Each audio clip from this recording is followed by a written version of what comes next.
रूहों का शिकंजा। Super commando ध्रुव।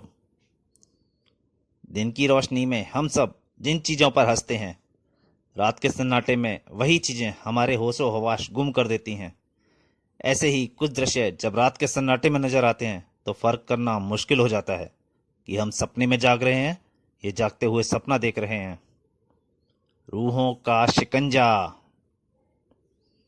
कथा अनुपम सिन्हा, संपादन मनीष चंद्रगुप्त। ऐसी घटनाएं किसी के साथ कभी भी कहीं भी घट सकती हैं। महापाल देश के राजभवन में लेटे ध्रुव के साथ भी। माँ, पिताजी, आप। लेकिन आप दोनों तो बरसों पहले जुपिटर सर्कस की आग में जलकर मर गए थे। यह कहना मुश्किल है कि भूत प्रेत वास्तव में होते हैं या नहीं। कई लोग तो बिना कभी देखे ही भूतों पर यकीन कर लेते हैं, लेकिन कुछ लोगों को अपनी आंखों से भूत प्रेत देखने के बावजूद भी उन पर यकीन नहीं आता। तैयारी में कोई कमी तो नहीं है ना पवन? मानवेंद्र जी पड़ोसी देश मापाल के राष्ट्रपति होने के साथ साथ हमारे गहरे मित्र भी हैं। आप निश्चिंत रहिए प्रधानमंत्री जी, मैंने कोई कोस कसर नहीं उठा रखी है।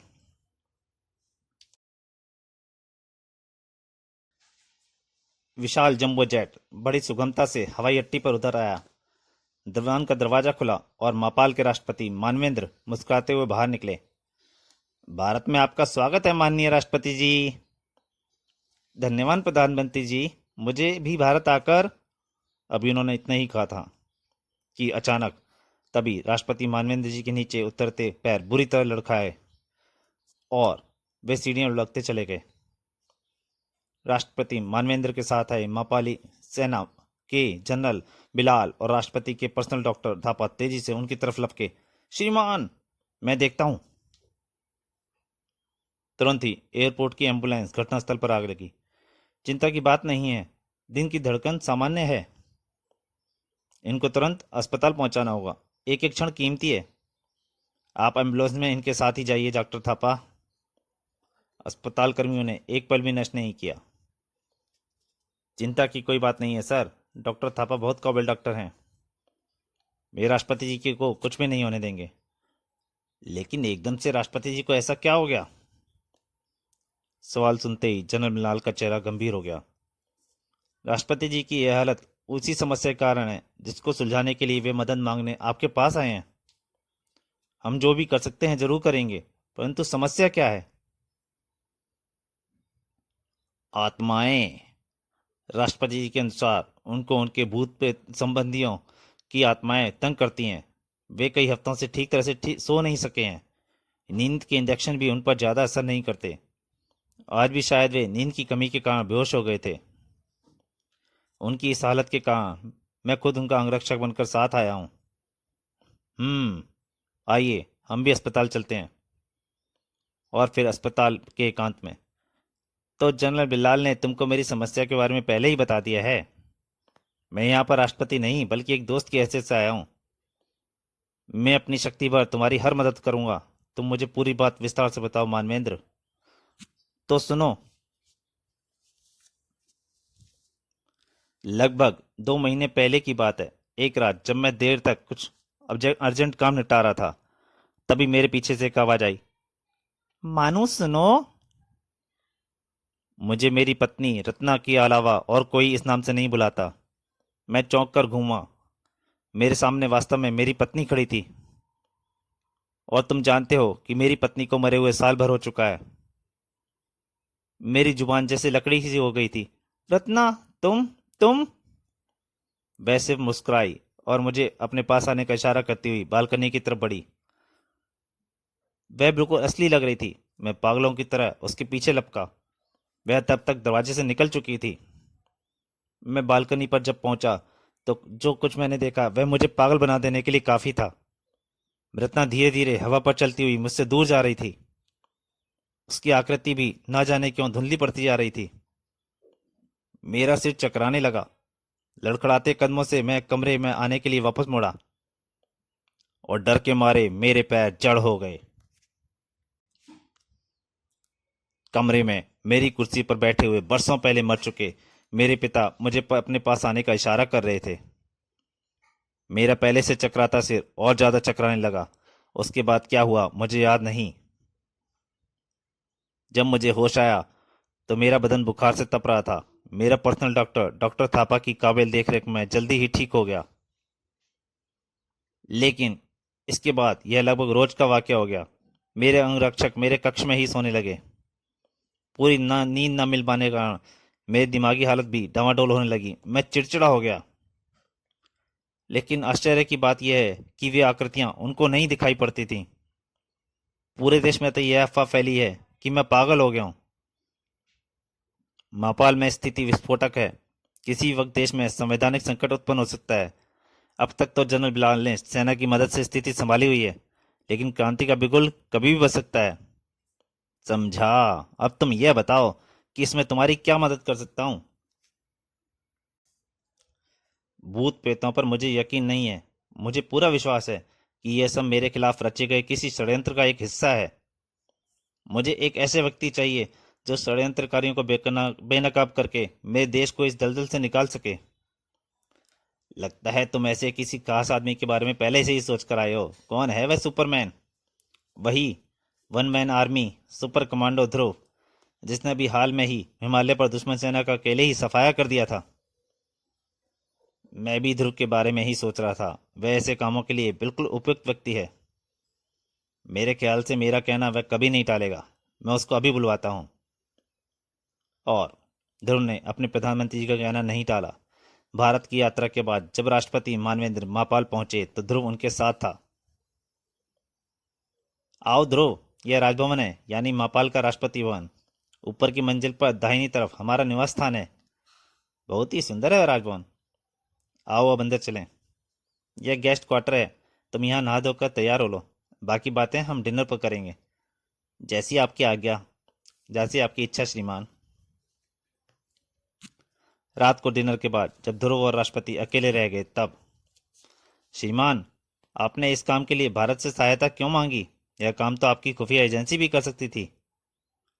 हाँ, लेकिन षड्यंत्रकारियों की खुफिया एजेंसी में कितनी गहरी घुसपैठ है यह हमको नहीं पता, इसलिए हम उन पर भरोसा नहीं कर सकते। यह तो स्पष्ट है कि अगर यह षड्यंत्र है तो यह आपको राष्ट्रपति पद से हटाने के लिए है। आपके हट जाने से सबसे ज्यादा फायदा किसको होगा? मेरे ख्याल से सबसे ज्यादा फायदा हमारी विरोधी पार्टी के नेता नागफन भंडारी को होगा। कैसे?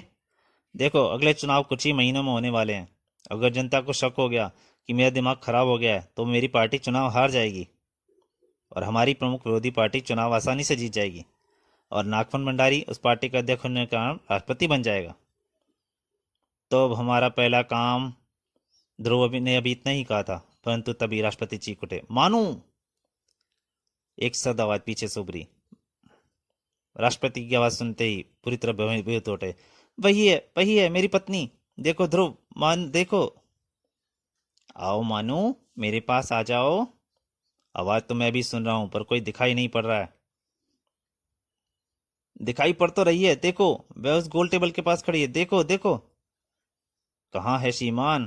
कहाँ? मुझे तो कुछ नहीं दिख रहा है। यह आपके मन का वहम है। तभी गोल टेबल एक झटके से गिर गई। यह क्या? टेबल कैसे गिर गई? वही थी। मुझे मुझे बचा लो, वह मुझे अपने साथ। श्रीमान। लेकिन राष्ट्रपति मानवेंद्र बेहोश हो चुके थे। राष्ट्रपति जी तो बेहोश हो गए। मुझे तुरंत कॉल बेल बजाकर मदद। अरे, दरवाजे के बाहर कोई खड़ा हुआ है, यानी कोई हमारी जासूसी कर रहा है। ध्रुव ने एक झटके से दरवाजा खोला।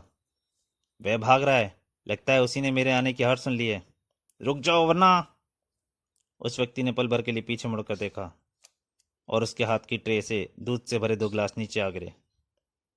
उसका अगला कदम जमीन पर गिरे चिकने दूध पर गिरा और आ उसका पैर फिसला और उसका शरीर मुंडेर को पार करता हुआ पथरीले फर्श पर आ गिरा। धड़ाम। तभी पूरा कॉरिडोर भागते कदमों के आवाज से भर गया। क्या हुआ ध्रुव? जनरल बिलाल, आप तुरंत डॉक्टर थापा को बुलवाइए।